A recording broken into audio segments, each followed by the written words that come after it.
Sa huling araw ng Semana Santa, patuloy ang mas pinaigting na pagbibigay serbisyo sa publiko ng 3rd Special Operation Unit sa pamumuno ni Police Lieutenant Colonel Marlo Y. Gabato.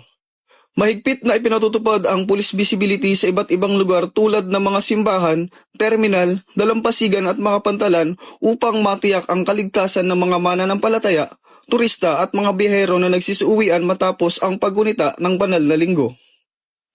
Isinasagawa rin ang regular na inspeksyon sa mga pampublikong lugar, sasakyan at maging sa mga pasilidad sa pantalan at beach areas bilang bahagi ng pinaigting na seguridad laban sa anumang banta sa kapayapaan at kaayusan.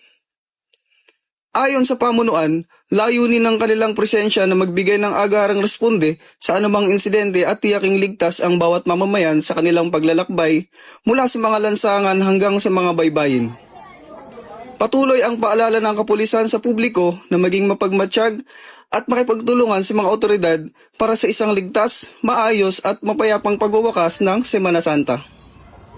Mula dito sa 3rd Special Operations Unit, PNP Maritime Group, ako ang inyong PNN News Correspondent, Patrolman John Kelvin Q. Madangka, alagad ng batas, tagapagtaguyod ng balitang pulis, bagong PNP para sa bagong Pilipinas, serbisyong mabilis, tapat at nararamdaman.